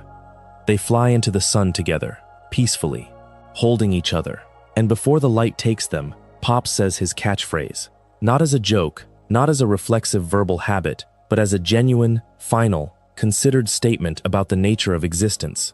Good show. The universe has been a good show. The friends have been a good show. The brief, impermanent, noisy, imperfect, constantly threatened experience of being alive and connected to other people has been a good show. And it was worth saving, not by fighting harder, but by loving better. I have watched that ending more times than I care to admit. And every time, the thing that gets me is not the sacrifice itself, though that is moving enough. It is the catchphrase. The fact that Pops dies saying the same words he has been saying since the first episode. Not because he is in the habit of it, but because the habit was always the truth. Good show was never throwaway. It was always his complete statement of values. He meant it every single time. The cycle breaks. The universe is saved. Not by a weapon, not by a chosen one's power, not by any force that could have been deployed in any prior iteration. By love. By the specific, particular, concrete love of a specific person who spent a very long time practicing it until it was strong enough to matter. This is the show's answer to anti-Pops' nihilism. Not a philosophical counter-argument. Not a demonstration that nihilism is logically inconsistent. Just the plain demonstration that it is false.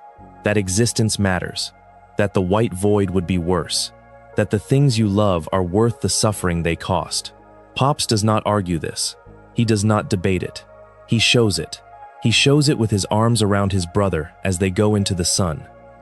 And that, in the end, is what the philosophy of Pops actually is.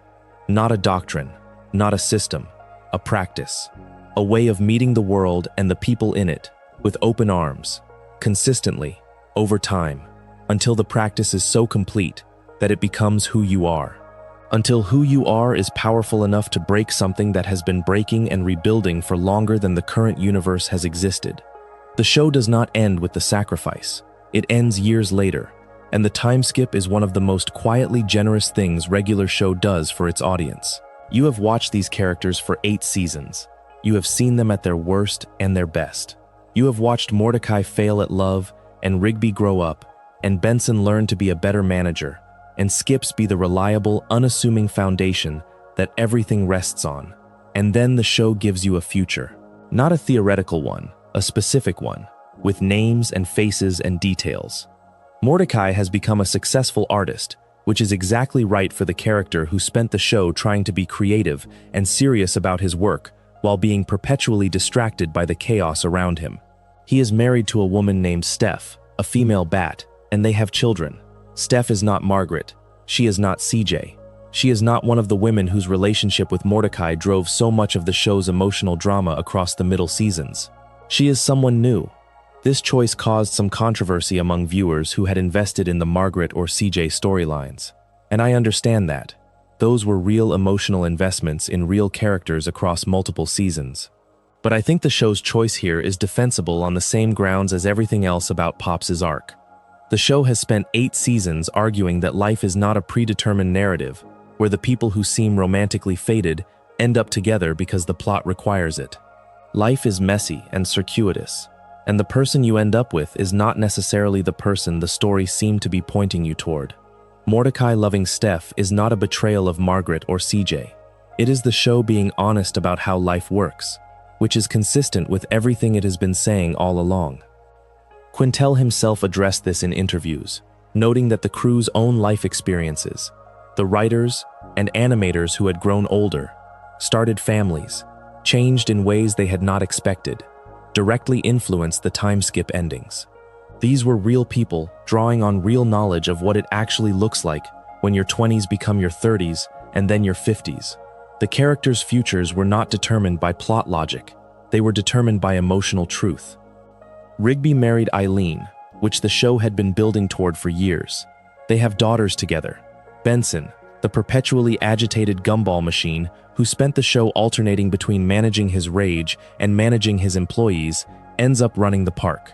He has a partner. He has cats. There is a small menagerie of pets around him, which is the sort of specific, unglamorous, homey detail that says more about him than a page of character description would. And decades after Pops flew into the sun, all of them come back together to play video games. Not for any particular reason. Not because something extraordinary is happening. They just get together. the way old friends do, and play video games in the way they used to when they were young and irresponsible and employed at a park together. It is the most ordinary thing imaginable, and it is perfect. Because this is the show's deepest argument, more even than the cosmic finale. The deepest argument is that the ordinary is worth protecting, that the reason Pops sacrificed himself was not to save the universe in some abstract sense, but to preserve the specific, particular, unremarkable reality of a group of friends who play video games together. The universe is worth saving, not because it contains grand destinies, but because it contains Tuesday afternoons with people you love. That is the whole thing. That is what the 14 billion year cycle was broken for. Pops watches it. He is shown in the afterlife, watching his friends' lives on a VHS tape labeled with the show's own name. The label is both a joke and not a joke. The joke is the meta-reference, the show acknowledging its own existence in the frame. The not joke is that Pops's afterlife activity is watching his friends, being curious about them, being interested in them, being genuinely glad that their lives are happening. He cannot be with them anymore, but he can still watch, still appreciate, still find the whole ongoing show of their lives worth attending to. Mr. Maellard dies at some point in the intervening years and joins Pops in the afterlife. This is not dwelt on at length in the finale, but it matters. The adoptive father who was difficult and demanding and imperfect, but who always, beneath all of that, thought of Pops as his real son, eventually comes to be with him. The complicated relationship that defined so much of Pops's earthly context concludes in reunion, not with conflict resolved through apology and explanation, but simply with reunion, together again. Whatever had been difficult between them, absorbed into the longer fact of their connection. It is a quiet detail in a sequence full of quiet details, but it is the show making one final argument about love, that it persists, that the particular love between specific people, even imperfect love, even love expressed clumsily and inconsistently, is not erased by death, or by distance, or by the passage of time. It is stored somewhere. It persists in the people who carry it, and in the universe that was kept running so that they could carry it. Pops's love persisted long enough to break a 14 billion year cycle. It persists past his death into whatever comes after. It is the one thing in the show that never resets. The relationship between regular show and real philosophical traditions is one that analysts have written about, and while I want to be careful to frame this as interpretation rather than something the writers explicitly claimed, the connections are genuinely there, and they are worth exploring. The show connects to multiple philosophical traditions in ways that feel substantive rather than coincidental. The most obvious connection is to absurdism, specifically the absurdism associated with Albert Camus. Absurdism begins from the premise that human beings have an innate need for meaning and order, and that the universe is fundamentally indifferent to that need. There is no cosmic meaning waiting to be discovered. There is only what we make. Camus' response to this was not despair, but what he called revolt, the insistence on living fully and joyfully in the face of a meaningless universe, the refusal to be defeated by the absence of inherent meaning. You create meaning through how you live, through what you love, through the choices you make in a world that offers no guarantees. Regular show's premise is, in one sense, an absurdist premise. Mundane slackers encounter a universe that is at once ordinary and cosmically indifferent and occasionally terrifying, and they respond by caring about their friends and their video games and their coffee and their park. They create meaning out of the ordinary, and Pops is, in this reading, the purest expression of the show's absurdist response. He lives with radical appreciation for existence, not because existence has justified that appreciation, but because it is his choice to appreciate it. The connection to existentialism runs alongside this. Existentialism, particularly in its Sartrean mode, insists that existence precedes essence, that there is no predetermined nature you are born with that defines what you must become. You are defined by the choices you make. You are always, in each moment, choosing what you will be. This is obviously complicated by the fact that Pops has a cosmic destiny, that he literally was born to be the embodiment of pure good and to fight anti-Pops.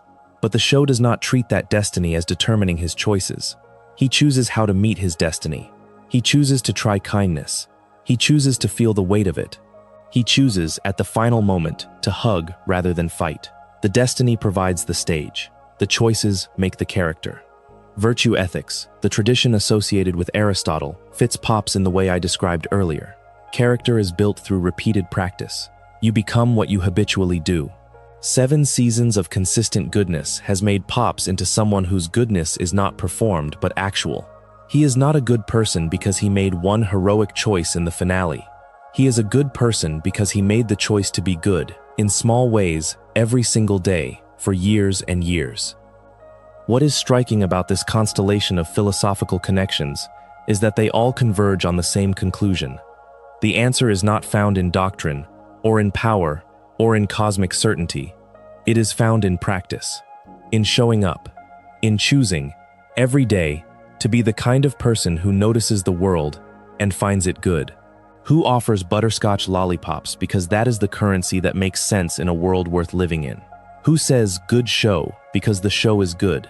Because existence, in all its noise and imperfection and transience, is worth attending to with gratitude rather than contempt. There are 2 more philosophical connections worth drawing out here. Connections I find particularly resonant with the specific shape of Pops's arc, before I get to the question of whether any of this was intentional.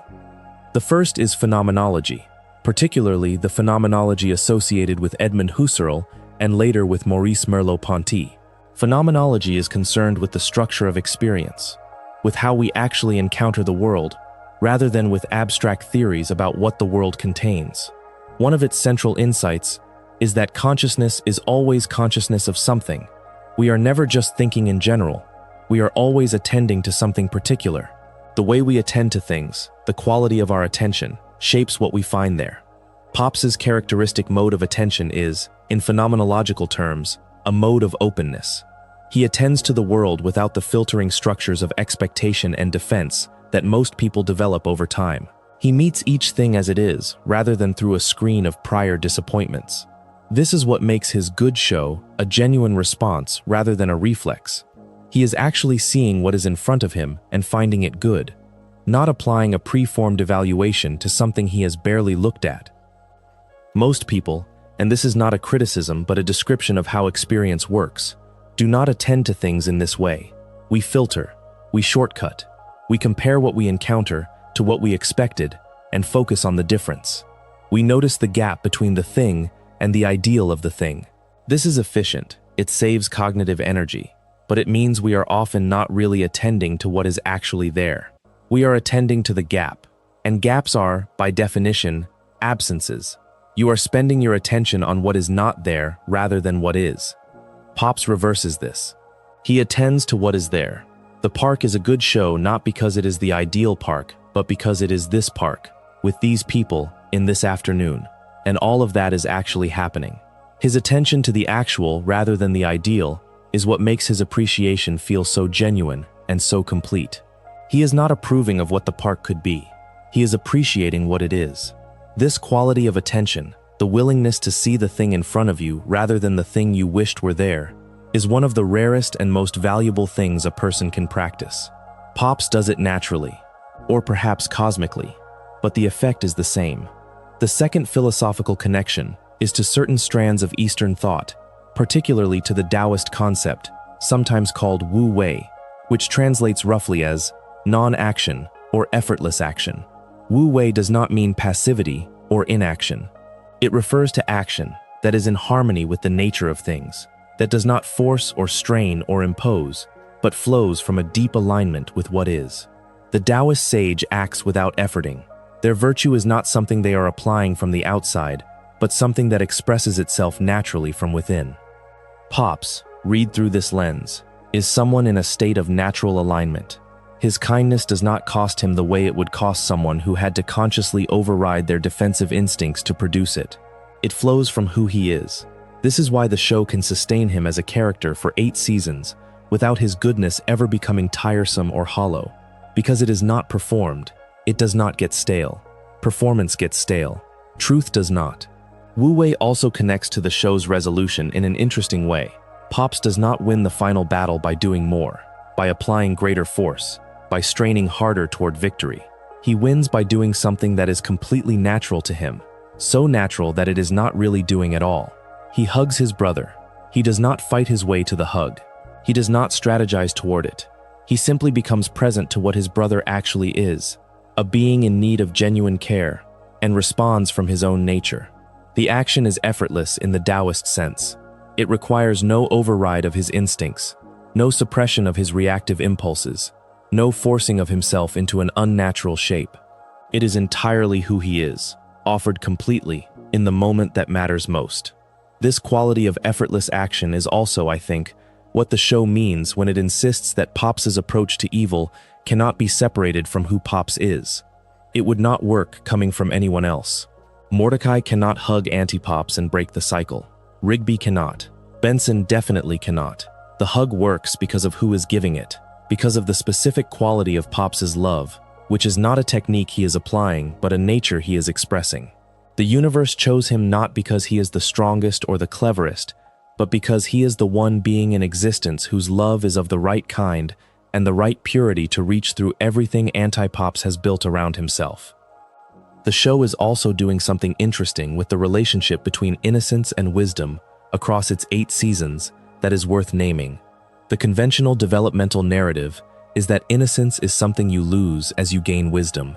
The world teaches you how things actually work, the compromises and disappointments and strategic calculations that adult life requires, and that teaching necessarily costs you the purity of your original view of things. You become wiser by becoming less innocent. Pops refuses this trade, or rather, the show refuses it on his behalf. He gains experience across 8 seasons. He faces real difficulty, real fear, real loss. He goes through training. He encounters genuine evil. He lives through friends sacrificing themselves for him, and the knowledge that the universe depends on what he does. And none of it makes him cynical. None of it teaches him that the world does not merit appreciation. He arrives at the finale with both the experience and the innocence. And the show suggests that this combination is exactly what is required. Not innocence without experience, which would be ignorance. Not experience without innocence, which would be the hard, defended person who cannot make the choice Pops makes. Both together. Wisdom that has passed through innocence and chosen to remain there. This is the Jungian reading, refined to its most useful form. The innocent archetype, as Jung described it, is not a developmental stage to be overcome.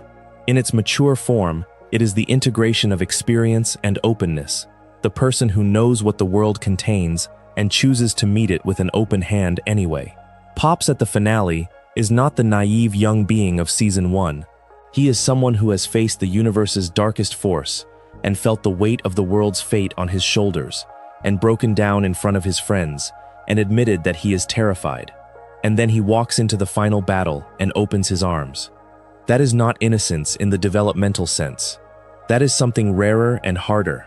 That is the person who has every reason to be defended and every reason to fight and every reason to be afraid, and who chooses, in full knowledge of all of this, to respond from their deepest nature rather than from any of it. The show earns this. It takes 8 seasons to earn it, and the earning is what makes it true rather than sentimental. None of this appears to have been consciously planned as philosophical doctrine by J.G. Quintel and the regular show writers. They were making a cartoon. They were telling stories about characters they cared about. They were trying to make something funny, and then something moving, and then something true. The philosophical coherence is something that emerges from the work rather than being imposed on it. And this is, I think, how philosophy usually appears in the best art. Not as content the artist chose to include, but as form that the work took on, because the artist was paying attention to something real. What Quintel was paying attention to, from the very beginning, from that 2005 student film about the naive man from Lolliland who tries to pay for food with candy, was the question of what happens when someone genuinely good encounters a world that does not share their values. What is the cost of innocence in a cynical world? What is the power of kindness when kindness is not working? What do you do when you are the universe's embodiment of pure good and your cosmic opposite is unmoved by your words? You open your arms, you hug, you say, "Good show." In 2024, at the Annecy Animation Film Festival, Cartoon Network announced that regular show was coming back. Not a reboot, not a remake, but something called Regular Show, The Lost Tapes. The format was elegant, episodes presenting standalone stories from anywhere in the original timeline. stories that the show had never told. And the framing device was Pops. Pops, in the afterlife, watches memories of his time on Earth. Each episode is a memory, stored on a VHS tape, that Pops is revisiting. The premise turns Pops' afterlife activity into the show itself. He is not watching a recording of something that happened to other people. He is watching his own life and the lives of the people he loves, stored the way you store something precious, with the particular archival care of someone who does not want to lose it. The Lost Tapes premiered in 2026 on Cartoon Network, with streaming to follow. Quintel returned as showrunner. Most of the original voice cast returned, including Mark Hamill as Skips and Sam Marin reprising his roles. The revival drew mixed reviews, as most revivals do. Some critics praised the humor for being as absurd as ever, and noted that the tone felt consistent with the original, while others felt it did not always match the peaks of the original run and had pacing issues. But philosophically, the framing device is doing something beautiful. The revival is premised on Pop's love, his curiosity about his friends, his desire to revisit the adventures they had together. His afterlife is not rest or reward or some abstracted cosmic peace. His afterlife is the active continuation of his interest in the people he loves. He is dead, and he is still watching. He is in whatever comes after, and he is still finding the whole show good. This is a completely coherent extension of the character. Pops in life was defined by his attention, by his presence to the world and the people in it, by his genuine curiosity and genuine warmth. In death, these have not been extinguished. They persist as the animating force behind a television revival. His love for his friends is so persistent that it does not require him to be alive. It operates across death the way it operated across 7 seasons and across billions of years and across the final battle. Continuously, reliably, without ever running out. The revival is also, on a less metaphysical level, a statement about legacy. Regular Show ended its original run in 2017. Years passed, and the thing that brought it back, the framing device that made the return possible and coherent, was Pops. Not the action comedy premise, not the slacker humor, not the supernatural escalation. Pops, the lollipop man who says good show and means it. The show could not be brought back without him at the center of it, and the reason for that is the reason for everything in this essay. Pops is the show's moral core. He was always the show's moral core, and a show without its moral core is not really itself. The Lost Tapes places him in the afterlife not because he needs to be contained or because his story is over, but because his story, properly understood, never ends. He will be watching as long as there are memories to watch. He will be finding the show good for as long as there is a show to find good. There is something to be said, at the end of all of this, about what Regular Show actually was in the context of the television it existed alongside. It premiered in 2010 on Cartoon Network, at a time when that network had established itself as one of the most creatively interesting spaces in American animation. Adventure Time premiered the same year. Regular Show's early episodes drew millions of viewers, which tells you that Cartoon Network's audience was ready for something that took its absurdist premise seriously.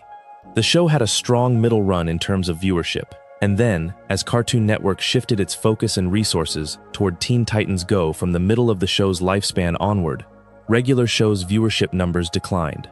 Most Season 8 episodes aired below 1 million viewers. The show was not renewed for a 9th season, which is what pushed the writing team to commit to a serialized finale rather than being canceled mid-story.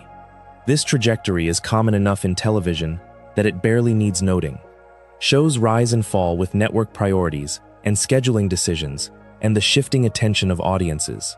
But what is unusual about Regular Show's trajectory is what happened at the very end. Season 8's most watched moment was the finale. More people watched Pops die than had watched any other event in that final season. The audience that had drifted away over the years came back for the ending, which suggests that the emotional investment was still there. The relationship between the audience and these characters was still active. People just needed a reason to return, and the finale was reason enough. This is, in its own small way, a version of what the show was arguing all along. Connection persists. It does not require constant maintenance to survive. It can go quiet for years and still be there when it is needed. The audience's love for Regular Show was a form of the same love Pops modeled. It did not demand constant attention or constant activity. It was there, dormant, waiting, and it showed up when the moment called for it. Regular Show won a Primetime Emmy Award in 2012 in a category for short-format animation for an episode in the show's earlier run. That win was for a mostly non-Pops-centered story, a classic Regular Show escalation of a mundane premise into something absurd and emotionally meaningful. But the award represents the recognition that the show was doing something real, something worth honoring inside its comedy. The show accumulated Emmy nominations across its run, along with Annie Award nominations that included recognition for Mark Hamill's voice work as Skips. Mark Hamill, who you may know as Luke Skywalker, who is one of the most celebrated voice actors in the history of animation, was nominated for his work as an immortal Yeti groundskeeper on a cartoon about slackers at a park. This is the kind of detail that tells you the show was operating at a level its surface presentation might not immediately suggest. But the show's legacy is not primarily its awards or its viewership numbers, or its position in the cultural context of Cartoon Network in its era. Its legacy is the argument it made. The argument that goodness is a practice, not an inheritance. That innocence can be a moral stance rather than a limitation. That the most powerful force in the universe is not greater power or greater cleverness, but genuine unconditional love offered to someone who has never received it. That 14 billion years of cosmic stalemate can be broken by a hug from someone who means it. These are not small arguments. They are not arguments that appear often in animated series, or in fiction generally. The conventional wisdom about good and evil is that good wins through greater power, through sacrifice that demands something in return, through a chosen one fulfilling a destiny. Regular Show says something different.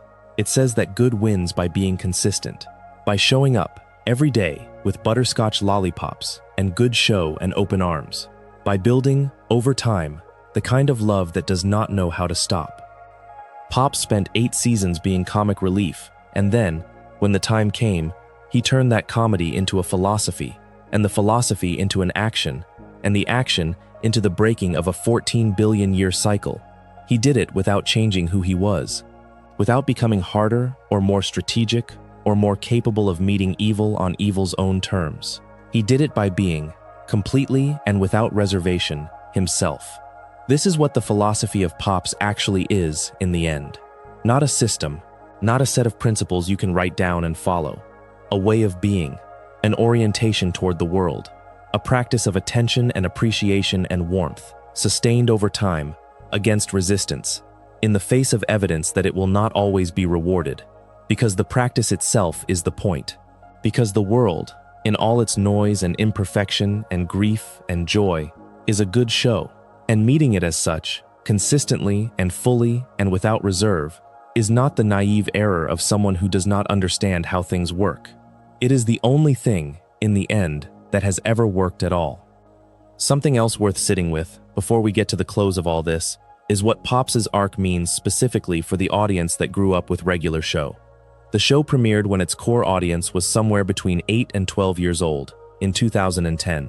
By the time the finale aired in January of 2017, those same viewers were between 15 and 19. They had grown up during the show's run, and the show had grown alongside them, starting as a workplace comedy about slackers and ending as a meditation on sacrifice, love, and what it means to become the person you were always going to be.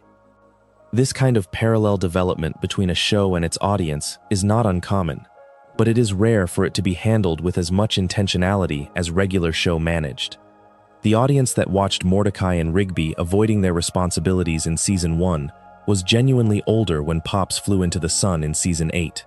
They understood things about love and loss and the weight of responsibility that they did not understand in 2010. And the show, which had been building toward its finale across the same years those viewers were growing up, met them at the level of what they now knew. Pops, specifically, is a character who rewards re-watching from the perspective of someone older. A child watching Pops finds him funny. The lollipop head, the Victorian manners, the butterscotch currency, the good show reflex. These are the comedy of a character who does not quite fit the world he is in. But an older viewer, or a viewer who has lost someone, or a viewer who has felt the weight of being responsible for other people, or a viewer who has encountered the genuine cost of trying to remain kind in a world that rewards hardness, watches Pops differently. The comedy is still there, but it is not the only thing. There is something else underneath it, something that becomes more visible as you yourself become more acquainted with what it costs to choose warmth over defense. This is one of the marks of genuinely successful long-form storytelling. The same material reveals different things at different times of life. You do not have to be watching a more sophisticated show when you are older. The show you loved at 10 has more to say to you at 25 than it did then. Not because the show has changed, but because you have. Pops is the character through whom that additional depth most reliably appears. The older you get, the more you understand what he is choosing and what it costs, and the more his philosophy looks not like naive simplicity, but like something hard-won and worth emulating.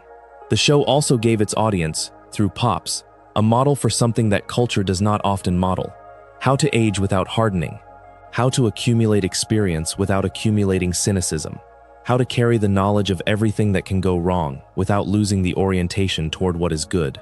Pops at the finale is not the same as Pops in Season 1. He knows more. He has suffered more. He is carrying the weight of the universe rather than the weight of an afternoon at the park. But his response to all of it is the same as it has always been. Open hands, open heart, good show. Not because he has not been changed by experience, but because the experience has confirmed, rather than undermined, what he always knew. That existence, in all its noise and grief and impermanence, is worth attending to with gratitude. That the people you love are worth dying for. That the small things are not small. This is the gift the show gives its audience through Pops. Not a philosophy you can summarize in a sentence, not a lesson you can extract and carry in your pocket. A demonstration, a way of being, modeled across 8 seasons, that shows, rather than tells, what it looks like to choose goodness consistently, and what that consistency can ultimately accomplish. It does not make the lesson easier to live, but it makes it visible in a way that perhaps helps you try. Regular Show aired its last original episode on January 16, 2017. Years later it came back, and somewhere between those two dates, millions of people grew up alongside it, carried pieces of it with them into their adult lives, and continued to think about a lollipop-headed alien who genuinely believed in the power of kindness at cosmic scale. That is not nothing. That is not a small thing. That is exactly the kind of persistence that Pops would have recognized and called by its proper name. Good show. The older I get, the more I think the show was right about something that is genuinely hard to hold on to. The world is full of cynicism, not because cynics are stupid, but because cynicism is a reasonable response to a lot of what happens. Things go wrong, people disappoint, structures fail. The gap between what we hope for and what we get is wide and sometimes painful. Cynicism is the reasonable adaptation, the defenses that go up because you have been hurt, the distance that feels safer than the exposure of genuine caring. Pops has no defenses. He never did. He meets everything with the same unshielded warmth, and the show never pretends this does not cost him. Cheer Up, Pops is an entire episode about the cost. He is terrified. He is exhausted. He is carrying the weight of the universe on a frame that looks like it should be carrying afternoon tea. And still he makes the choice, again and again, to be open rather than defended, to reach toward rather than away. I am not suggesting this is achievable in the way Pops achieves it. He is a cosmic deity of good from a planet made of lollipops. He has advantages we do not. But the show is not asking us to be Pops. It is asking us to consider whether the orientation Pops embodies, the basic decision to lead with warmth rather than defense, to find existence good rather than adequate, to say good show rather than cataloging what the show got wrong, might be worth attempting, not as a personality trait you either have or do not, as a practice, as a daily choice, as a habit built slowly over years. There is one more thing I want to say about the character before we finish, and it is the observation that has stayed with me longest after watching the finale for the first time. Pops is not remembered by the show's audience for any particular action. He does not have a signature move. He does not have a defining line beyond the 2 words he says constantly. He is not associated with a particular episode the way Skips is associated with his silent competence or Muscle Man is associated with his mother jokes. What people remember about Pops is a texture, a quality, a way the room felt when he was in it.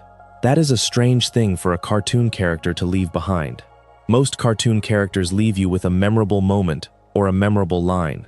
Pops leaves you with an atmosphere, and that atmosphere is what the show was, at its deepest level, trying to protect. The warmth of a park where an eccentric old lollipop man says, "Good show," at everything, and means it. Not the plot, not the humor, the feel. The feel is what the finale was defending, and the fact that you can still, years later, close your eyes and recall exactly what that park felt like is proof that the defense worked. That is the argument. It is a simple argument. It does not require a lollipop head or a cosmic destiny or an 8-season build-up to a finale that made grown adults cry. It just requires deciding, today, to find the show good, to open your arms, to let the world in. If you enjoyed the video, make sure to subscribe, and I'll see you in the next one.